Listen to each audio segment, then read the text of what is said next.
السلام عليكم ورحمة الله وبركاته. شو أخباركم؟ إن شاء الله تكونون تمام. Welcome to my channel ليشا Distinctive. طبعا الفيديو راح يكون عن 3 hair styles للشعر، 3 تسريحات للشعر خاصة بالمدرسة. بتفيد أكثر شيء الشعر القصير لأنه صعب نلاقي له تسريحات مناسبة. خلونا نشوف التسريحات وخليكم مع الفيديو. She doesn't like, and she'll never know your story like I do. But she wears short skirts. طبعا التسريحة الأولى راح نسوي ضفائر من على جنب. طبعا التسريحة ممكن تكون بس ضفيرة من على جنب أو تكون مع الجنبين، بس أنا حبيت إنها تكون مع الجنبين يعني أحلى، بس هذا الشي راجع لك. طبعا راح نقسم الشعر 3 تقسيمات وراح نسوي ضفيرة، وكل ضفيرة ندخلها في الضفيرة الثانية. طبعا بالكلام ما راح يكون واضح، بس انتوا شوفوا الفيديو كيف وان شاء الله راح تفهمون. طبعا ممكن تطبيقها اذا انتي اول مرة بيكون شوي صعب، لانه كان معي اول مرة صعب، بس اذا تدربت عليها راح تكون جدا سهلة وحلوة انك تسوين هذه الفكرة فيها، يعني ضفائر باشكال ثانية. فانتوا شوفوا كيف انا دخلت الضفائر على بعض وراح تفهمون يعني ايش اقصد. That could light up this whole town. I haven't seen it in a while since she brought you down. You say you're fine, I know you better than that.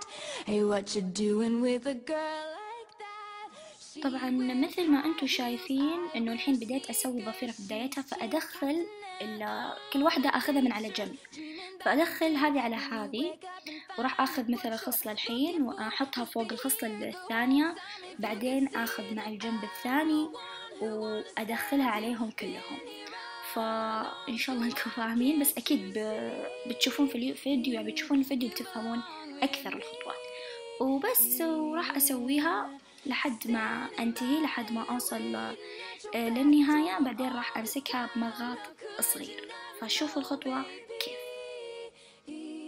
You belong with me. You belong with me.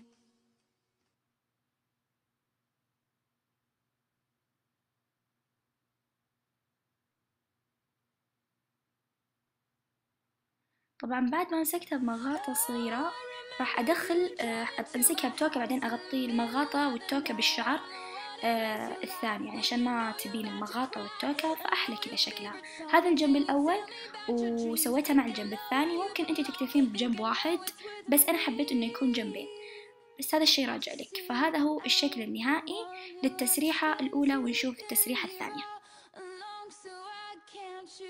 طبعا التسريحة الثانية من أسهل التسريحات وأسرعها، ويمكن تصلح أكثر شيء للبنات اللي مثلا وراهم جامعة أو مدرسة ومستعجلات، يعني متأخرات، فبتفيدهم إنه يحطوا يعني يضيفون شكلهم لمسة حلوة وبس بسرعة.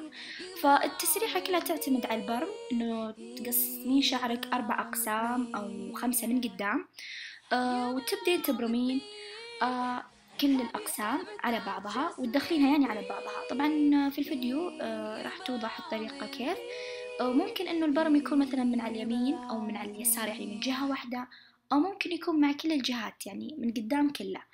فأنا اخترت إنه يكون من قدام كله بالنسبة للمال، لأن طفلة بيكون أحلى يعني، بس هذا شيء راجع لك وإيش أنتي حابة. وبس أبرمها بعدين أثبتها ببنسة. فشوفوا الفيديو.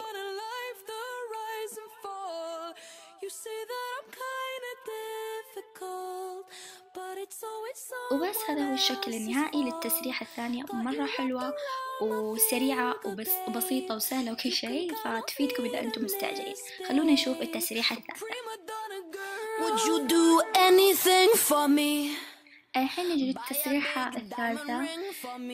طبعا التسريحة الثالثة نفس التسريحة الأولى، بس نفس البرم، يعني مو نفس البرم، نفس الضفيرة، بس الضفيرة شكلها غير، يعني نفس خطوات الضفيرة، إنه تدخلين خصلات على بعض بس مكان الضفيرة غير. طبعا تقسمين شعرك من فوق مع الغرة، وتبدين تسوين الضفيرة، تدخلين الخصل على بعض، تاخذين من على جنب وتدخلينها، وتاخذين من الجنب الثاني وتدخلينها لحد ما توصلين للنهاية. طبعا هذه التسريحة بتطلع تجنن مرة أكثر يعني على الشعر الطويل أو الشعر اللي للكتف، بس إنه شعر لنا لا، شعر لنا شوي تحت الأذن، فبيطلع حلو عليها ويفيد يعني. فأنا ما راح أظفره كله لأنه شعرها قصير، بس أنتوا شوفوا الفيديو كيف. بعدين أمسكه بربطة وأثبته لو حابة تثبتينه ببنسة أو تخلينه كذا. فهذه التسريحة حلوة كمان، وكمان يعني تعطي لمسة غير. فأنتوا سووها وإن شاء الله راح تحبون التسريحة.